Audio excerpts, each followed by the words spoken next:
श्री स्वामी समर्थ. नमस्कार. मी नंदिनी माझ्या यूट्यूब चॅनलवर तुमचं खूप मनापासून स्वागत करत आहे. तुमच्या मनातील सर्व चांगल्या इच्छा स्वामी महाराज पूर्ण करो ही स्वामींच्या चरणी प्रार्थना करते आणि आजच्या या नवीन व्हिडिओला सुरुवात करते. आज आहे 17 सप्टेंबर, वार मंगळवार आणि या दिवशी आलेली आहे अनंत चतुर्दशी. त्याचबरोबर या दिवशी पौर्णिमेचा प्रारंभ देखील होत आहे. या पौर्णिमेचा प्रारंभ जो आहे तर तो 17 सप्टेंबरला म्हणजेच आज सकाळी 11:44 होणार आहे आणि या पौर्णिमेची समाप्ती जी आहे तर ती 18 सप्टेंबर सकाळी 8:01 होणार आहे आणि म्हणूनच भाद्रपद पौर्णिमा ही 2 दिवस असणार आहे. आपल्या हिंदू धर्मामध्ये अनंत चतुर्दशी ही अतिशय महत्त्वाची मानली जाते. अनंत चतुर्दशीच्या दिवशी भगवान विष्णूंच्या अनंत रूपाची पूजा ही केली जाते. त्याचबरोबर या दिवशी अनंताचं व्रत देखील केलं जातं. तर या दिवशी जे बी कोणी व्रत करतं त्याच्या जीवनामध्ये कधीही वाईट संकट ही येत नाही. आणि हे जे व्रत आहे तर ते आपण सलग 14 वर्ष जर केलं तर आपल्या जीवनातील सर्व संकट, अडचणी, दुःख हे दूर होऊन आपली प्रत्येक क्षेत्रामध्ये प्रगती होते. त्याचबरोबर या दिवशी घरोघरी विराजमान झालेले गणपती बाप्पा यांचे विसर्जन देखील केले जाते. गणेश चतुर्थीपासून ते अनंत चतुर्दशी पर्यंत गणपती बाप्पा या 10 दिवसांसाठी पृथ्वी तलावरती येत असतात. म्हणून या पृथ्वी तलावरती गणेश तत्व हे नेहमीपेक्षा 1000 पटीने जास्त प्रमाणामध्ये जागृत अवस्थेत असते आणि त्यामुळे या दिवसामध्ये आपण जे काही उपाय करतो, सेवा करतो, पूजा करतो त्याचे फळ हे आपल्याला प्राप्त होते. आणि म्हणूनच आजच्या व्हिडिओमध्ये मी तुम्हाला अतिशय प्रभावशाली उपाय सांगणार आहे. हा उपाय तुम्हाला आज संध्याकाळी करायचा आहे. संध्याकाळी उंबरठ्यावर आपल्याला ह्या 3 वस्तू जाळायच्या आहेत. ह्या 3 वस्तू आपण जर जाळल्या तर लक्ष्मीची अखंड कृपा आपल्यावरती राहील. त्याचबरोबर घरातील इडापिडा, कटकटी, दारिद्र्य हे सर्व नष्ट होऊन जाईल. 7 पिढ्यांचं दारिद्र्य नष्ट होईल आणि आपल्या घराची, मुलांची, पतीची खूप सारी प्रगती होईल. घरातील नकारात्मकता, वाईट शक्ती यांचा नाश होऊन घराची प्रगती होईल. असा हा अत्यंत प्रभावशाली उपाय कसा करायचा आहे याबद्दलची संपूर्ण माहिती आजच्या व्हिडिओमध्ये आपण जाणून घेणार आहोत. त्यामुळे तुम्ही कुठे व्हिडिओ स्किप न करता शेवटपर्यंत नक्की बघा, जेणेकरून तुमच्यापर्यंत योग्य ती माहिती पोहोचेल. आपल्या चॅनलवर नवीन असाल तर चॅनलला सबस्क्राईब आणि असेच माहितीपूर्ण व्हिडिओ पाहण्यासाठी बेल आयकॉनलाही प्रेस करा. म्हणजे मी जेव्हा नवीन व्हिडिओ अपलोड करेन त्याचं नोटिफिकेशन सर्वात अगोदर तुम्हाला भेटेल आणि तुम्ही एकही व्हिडिओ मिस करणार नाही. त्याचबरोबर कमेंट्समध्ये ओम गण गणपते नमः किंवा ओम नमो भगवते वासुदेवाय नमः हे लिहायला देखील विसरू नका.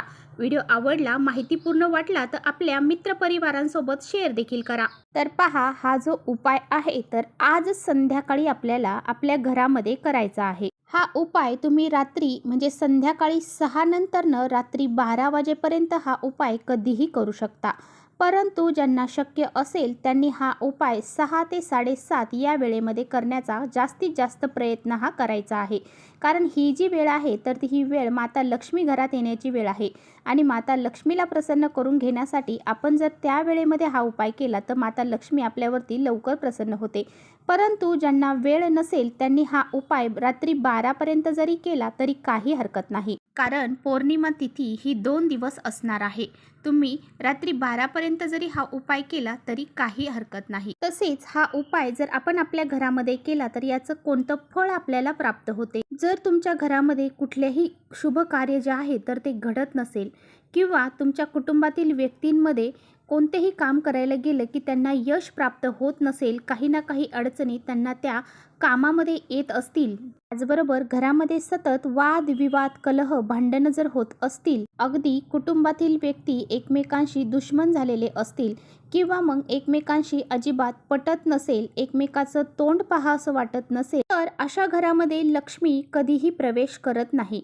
त्यामुळे आपल्या घरामध्ये जे काही दोष अडचणी आहेत, काही संकट आहेत ते दूर करण्यासाठी आपल्याला हा उपाय करायचा आहे. घरामध्ये सुख, शांती, समृद्धी असते, घरामध्ये शांतता असते, अशाच ठिकाणी लक्ष्मी माता ही प्रवेश करत असते आणि म्हणून घरातील सर्व अडचणी दूर करण्यासाठी हा उपाय करण्याला, विशेष तिथीला हा उपाय करण्याला विशेष महत्त्व दिलं जातं. त्याचबरोबर आपल्या घरामध्ये काही दोष असतील, अडचणी असतील, इडापिडा असेल तर आपल्या घराची कधीही प्रगती होत नाही. त्यामुळे आपल्या मुलांची प्रगती होत नाही, आपल्या पतीची प्रगती होत नाही, कुटुंबाची प्रगतीही होत नाही. सतत आपल्या कामामध्ये आपल्याला अडचणी निर्माण होतात, प्रगतीमध्ये अडथळे निर्माण होतात. आपल्या घरातील दारिद्र्य आणि गरिबी हे संपत नाही आणि यामुळे आपल्या घराची प्रगतीही होत नाही. तर पहा, संध्याकाळी तुम्हाला एक कापूर जाळायचं भांडं घ्यायचं आहे किंवा मातीची पंती घेतली तरी चालेल. त्यानंतर या कापूर जाळायच्या भांड्यामध्ये तुम्हाला थोडेसे तांदूळ टाकायचे आहेत. अगदी थोडेसे तांदूळ टाकले तरी सुद्धा चालतील. या तांदळावरती आपल्याला 14 लवंग ठेवायचे आहेत. ह्या अखंड ठेवायच्या आहेत आणि त्यांना पुढे फूल असतील अशा 14 लवंग आपल्याला घ्यायच्या आहेत. तर पहा, या दिवशी अनंत चतुर्दशी आहे आणि अनंत चतुर्दशीच्या दिवशी 14 या अंकाला विशेष महत्त्व आहे. त्यानंतर आपल्याला 5 कापराच्या वड्या घ्यायच्या आहेत. 5 कापराच्या वड्या घेताना भीमसेनी कापूर घेता आला तर आवर्जून भीमसेनी कापूर घ्या. नाही भीमसेनी कापूर घेणं शक्य तर तुमच्याकडे जो असेल तो घेतला तरी चालेल. तर पहा, आपल्याला देवघरासमोर हा उपाय करायचा आहे. देवघरासमोर आपण उपाय करताना अगोदर देवाचा दिवा लावून घ्यायचा आहे, धूप अगरबत्ती लावून घ्यायची आहे. यानंतर त्या कापराच्या भांड्यामध्ये 14 लवंग आपण घेतलेल्या आहेत. त्यामध्ये तुम्हाला 1 कापराची वडी टाकायची आहे. बाकीच्या 4 ज्या आहेत तर त्या आपल्याला बाजूला ठेवायच्या आहेत. एक संपली की नंतर दुसरी कापराची वडी आपल्याला टाकायची आहे. यानंतर हा कापूर तुम्हाला प्रज्वलित करायचा आहे. प्रज्वलित केल्यानंतर थोड्या वेळासाठी देवघरासमोर ठेवायचा आहे आणि नंतर संपूर्ण घरामध्ये याचा धूर तुम्हाला फिरवायचा आहे. हे भांडं तुम्ही घरामध्ये फिरवत असताना तुम्हाला ओम नमो भगवते वासुदेवाय, ओम नमो भगवते वासुदेवाय या मंत्राचा प्रभावी जप करायचा आहे. यानंतर हे भांडं घेऊन तुम्हाला तुमच्या मुख्य दरवाजावरती उंबरठ्यावरती जायचं आहे. जिथे तुम्ही उंबरठा आहे त्या उंबरठ्याच्या मधोमध हे भांडं तुम्हाला ठेवून द्यायचं आहे. जोपर्यंत जळत आहे तोपर्यंत तिथेच बसून ओम नमो भगवते वासुदेवाय नमः या मंत्राचा जप करायचा आहे. आणि त्यानंतर हे भांड्यातील ज्या काही वस्तू आहेत त्या अर्धवट जळल्या असतील किंवा पूर्ण जळालेल्या असतील तर त्या सर्व तुम्हाला थंड झाल्याच्या नंतर निर्माल्यामध्ये टाकून द्यायच्या आहेत किंवा एखाद्या मोठ्या झाडाखाली नेऊन टाकल्या तरीसुद्धा चालतील. असा हा अत्यंत प्रभावशाली उपाय आज संध्याकाळी तुम्हाला करायचा आहे.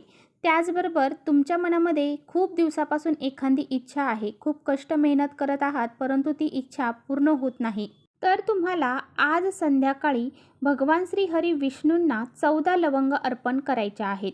आता हे 14 लवंग अर्पण करत असताना तुम्हाला विष्णू सहस्रनामाचं पठण देखील करायचं आहे. यानंतर ह्या 14 लवंगात भगवान श्री हरी विष्णूंपासून तुम्हाला उचलायचे आहे. एका कागदामध्ये तुमच्या स्वतःजवळ तुम्हाला नेहमी ठेवायचे आहे. पहा, जेव्हा तुमची इच्छा पूर्ण होईल, तुमचं काम पूर्ण होईल तेव्हा तुम्हाला या लवंगा ज्या आहेत तर त्या कापरासोबत तुमच्या घरामध्ये जाळून टाकायच्या आहेत.